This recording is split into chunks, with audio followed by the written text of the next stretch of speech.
Урматтуу окуучулар, бүгүн 11 класстын физика сабагынан күн жана жылдыздар деген теманы кароону баштайбыз. Мына бул сабактан силер күндүн түзүлүшү жана курамы, күндүн энергиясынын булагы, күндүн активдүүлүгү, жылдыздардын түрлөрү менен таанышасыңар. Мына бул күн биздин жылдыз деп айтылат. Себеби биз ошол күндүн айланасында кыймылдаган, айланып жүргөн жер планетасында жашайбыз. Ал эми ошол күндүн айланасындагы планеталар жалпысынан күн системасы деп аталат. Ал эми күндүн түзүлүшү жана алардын андагы болуп аткан физикалык кубулуштар булар жылдызга окшош болгондуктан бул күндү биздин жылдыз деп айтышат. Ал эми башка жылдыздар дагы ушул сыяктуу күн сыяктуу эле асман денеси болуп саналат. Бирок бизге жакын болгондуктан биз күндү чоң өлчөмдө көрөбүз. Эми күндүн өлчөмдөрү, параметрлери кандай? Мисалы, күндүн радиусу жердин радиусунан 109 эсе чоң. Башкача айтканда, эгерде күндү жерди 1 сантиметр деп эсептесек, анда күн болсо 109 сантиметр болот. Ал эми күндүн массасы жердин массасынан 330 000 эсе чоң.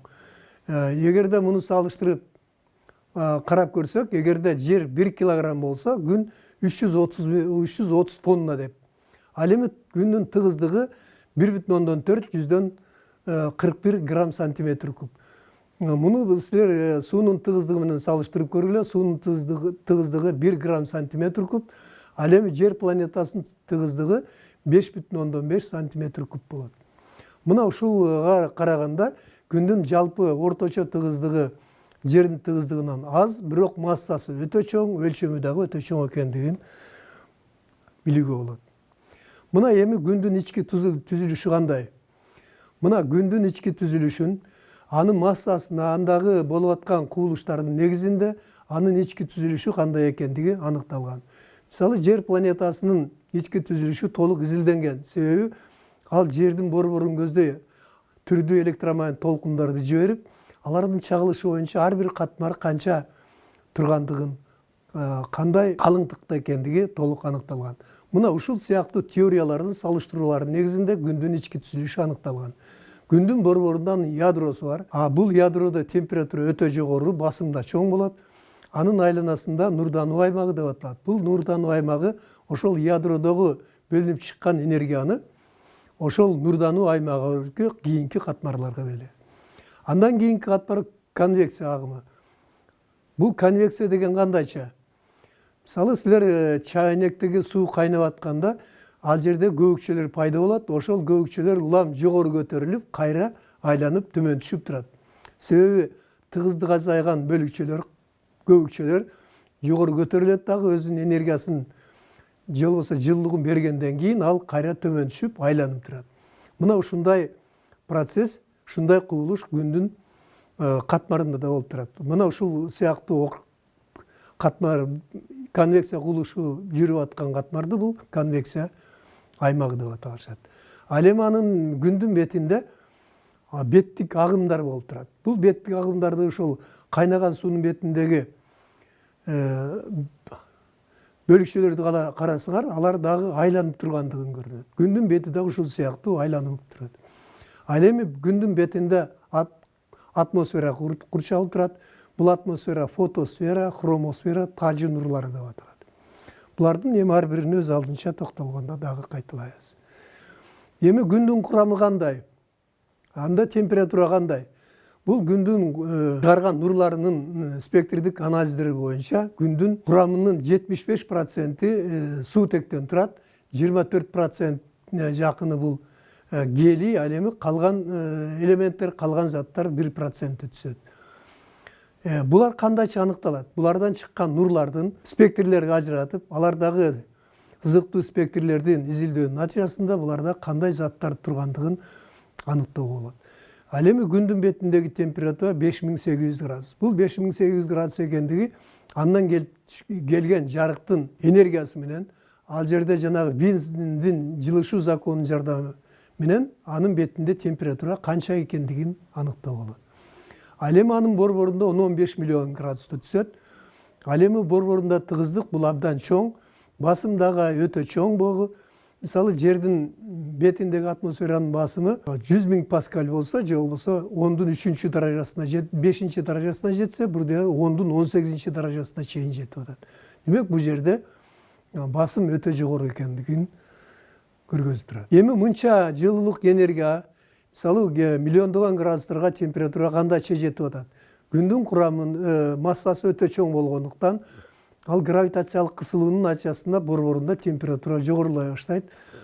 Ошол борборунда температура 1 миллион, 2 миллион Цельсийге жеткенден баштап, ал жерде жеңил ядролор бири-бирине кошулуп, алар оор ядролорго айланат. Мисалы протондор, же болбосо протондор бул суутектин ядросу болуп саналат. Суутектин ядросу биригип, андагы протондор жана нейтрондор биригип, алар гелийге айланып турушат. Мына ушундай өтө жогорку температураларда ядронун бири-бирине биригүү кубулушу бул термоядролук реакция деп аталат. Ошол күндүн борборунда жүрүп аткан термоядролук реакция бул күндүн энергиясынын булагы болуп саналат. Мына бул жерде ошол күндүн борборунда жүрүп аткан термоядролук реакциянын схемасы көргөзүлгөн. Протондор жана нейтрондор биригип гелийди пайда кылат.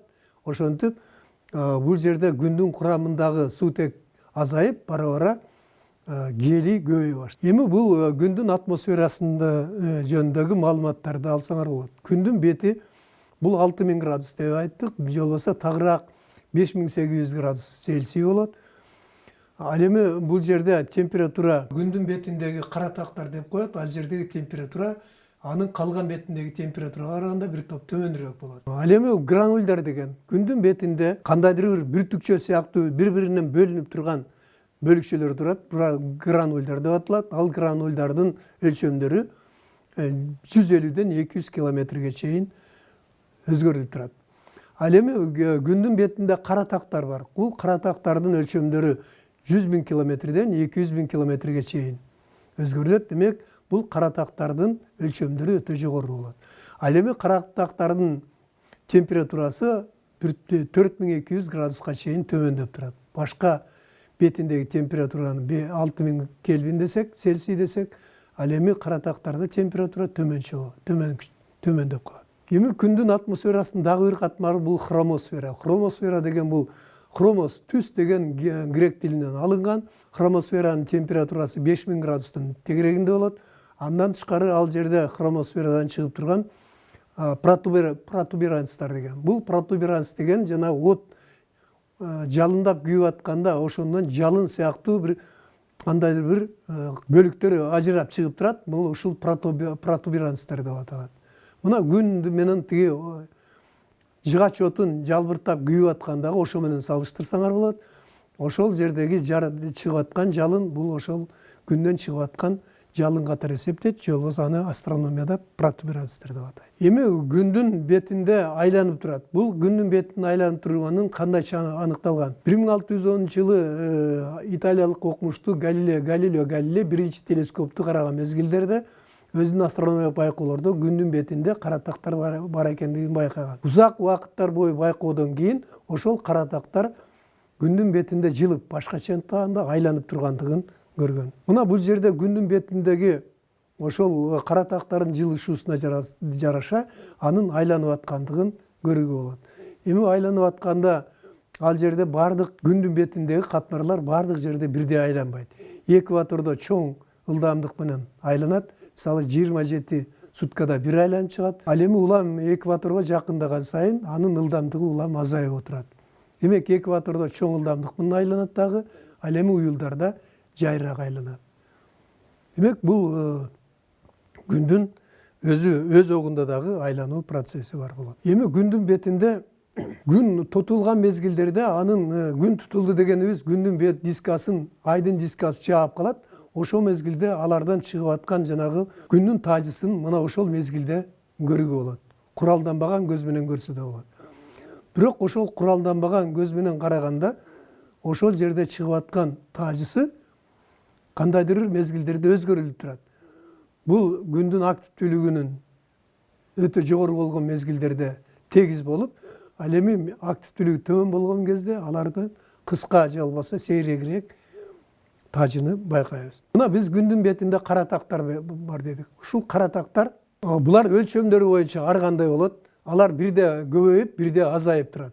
Анан көп учурларда бул кара тактар группа боюнча, группа менен пайда болот. Ушул кара тактардын көбөйүшү күндүн активдүүлүгү жогору болгон мезгилде эсептелет. Ал эми кара тактардын аз болгондо жанагы активдүүлүгү төмөндө эсептелет. Бул ушул күндүн активдүүлүгүн мүнөздөй турган чоңдуктардын негизги чоңдук бул вольт саны деп аталат. Бул жерде F деген кара тактардын жалпы саны, ал эми Ж деген ошол кара тактардын группалары. Демек кара тактар өз-өзүнчө пайда болбостон көпчүлүк учурларда группа менен пайда болот. Мына ушул кара тактардын саны жана ал жердеги группалардын 10 эселенген санынын суммасы бул вольт саны деп аталат. Бул ошол вольт саны бул күндүн активдүүлүгүнүн негизги мүнөздөмөсү болуп саналат. Мына ушул күндүн активдүүлүгүнүн бирде өзгөрүп, бирде азайып турат. Мына ушул өзгөрүүнүн бир азыркы мезгилде 11 жылдык циклы белгиленген. Бул 22 жылдык дагы циклдар аныкталган, бирок бул жерде 11 жылдык цикл берилген. Бул жерде бул графикте күндүн активдүүлүгү эң жогорку мезгилдер, анан төмөнкү мезгилдер болот. Бул графиктин эң төмөндөп кетиши, күндүн активдүүлүгүнүн төмөндөшү, ал эми графиктин жогорулап кетиши ошол активдүүлүгүнүн жогорулашы. Ошол бул жерде күндүн активдүүлүгүнүн мүнөздөмөсү ординат огунда сандар менен белгиленген. Мисалы эң максимум жерде 200 чейин жеткен учурлар байкалган. Мына ал эми эң төмөн болгондо 15 чейин жетет. Бул вольт санынын мааниси.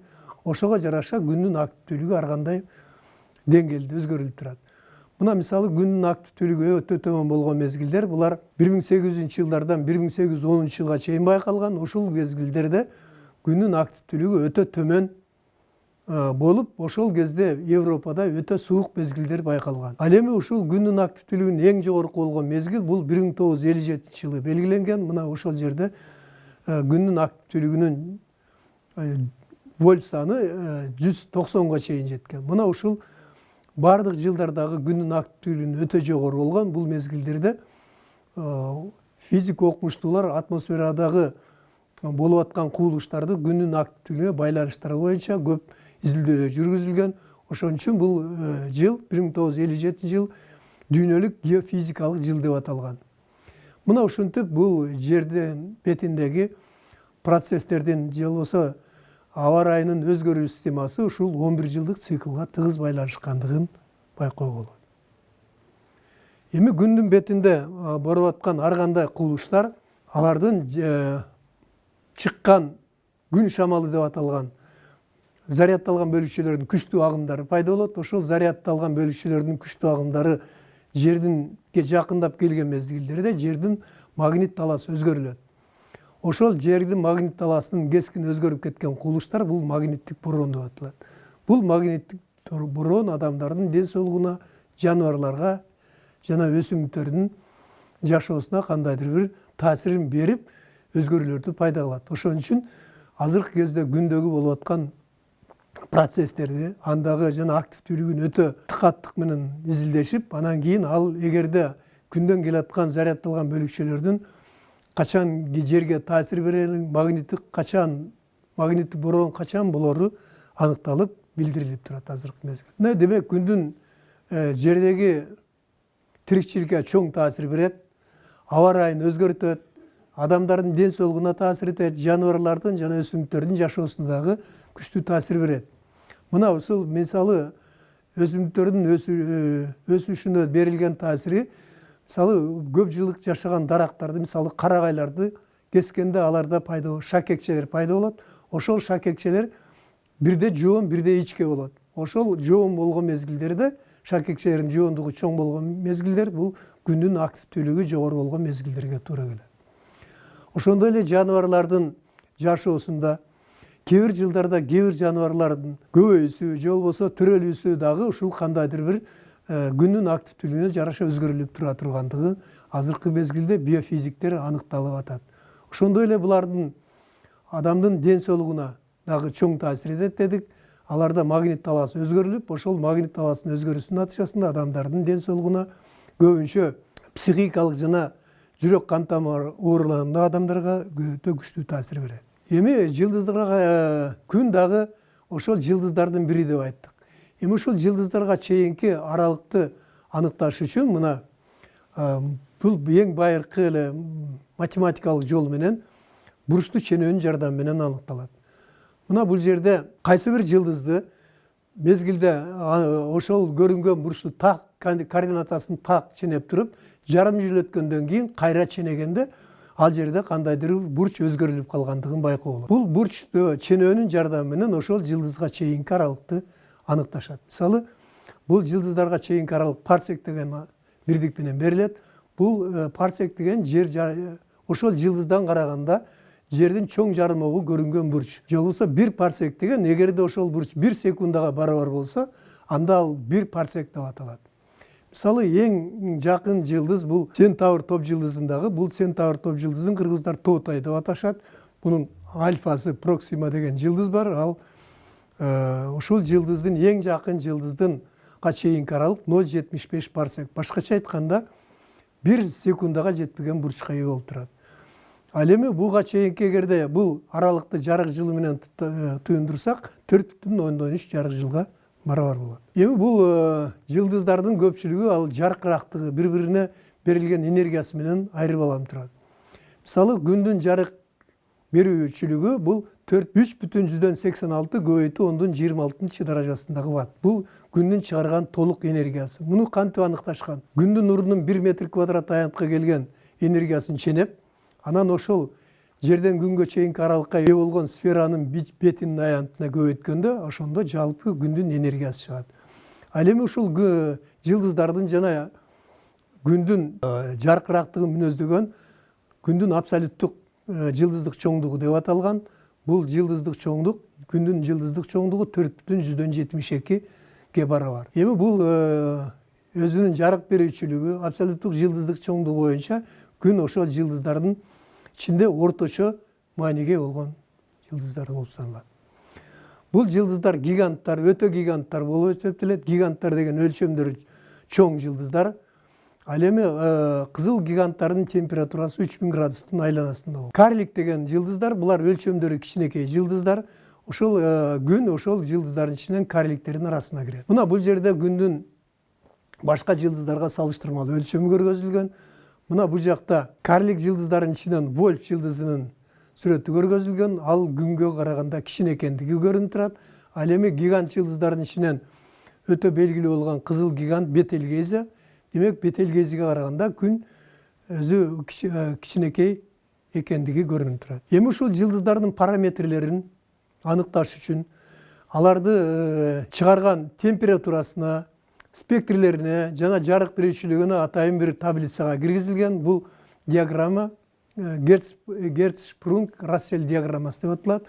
Мына ушул жерде диаграмманын ичинде чоң сызык болуп көрүнгөн бул башкы ыраттуулук деп аталат. Көпчүлүк жылдыздар ушул башкы ыраттуулукка киришет. Күн болсо ушул башкы ыраттуулуктун ичинде сары жылдыздардын арасына кирет. Орточо жылдыздар деп эсептесек болот. Ал эми өлчөмдөр өтө чоң жылдыздар, булар гиганттар, алар башкы ыраттуулуктан айырылып турат. Ал эми ак карликтер дагы ошол жылдыздардан башкы ыраттуулуктан бөлүнүп, алардын физикалык табияттары өзгөчөлөнүп турат. Эми ушул диаграммада кызыл жылдыздардын температурасы төмөн болот, 3000 градустун тегерегинде. Ал эми көгүлтүр жылдыздар менен ак жылдыздардын температурасы өтө жогору болуп, алар 30.000 градустан жогору болот. Мына ушундай параметрлер менен жылдыздарды классификациялаган. Бул график ошол Герцшпрунг-Рассель диаграммасы деп аталат. Эми жылдыздарды андагы болуп аткан кубулуштарды байкалышына жараша түрдүү топторго бөлөт. Мисалы, өзгөрмө жылдыздар, булар жаркыракты өзгөрүп турат. Башкача айтканда, жаркырагы азайып көбөйүп турат. Мисалы, цефейлер деп аталган жылдыздардын группасы бар.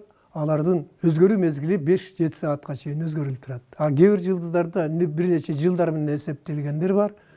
Секундадагы өзгөрүү мезгили ошо секундага чейинки жылдыздар да бар. Ал эми жылдыздардын да бир группасы булар кош жылдыздар. Булар кош жылдыздар, визуалдык кош жылдыздар деп коет.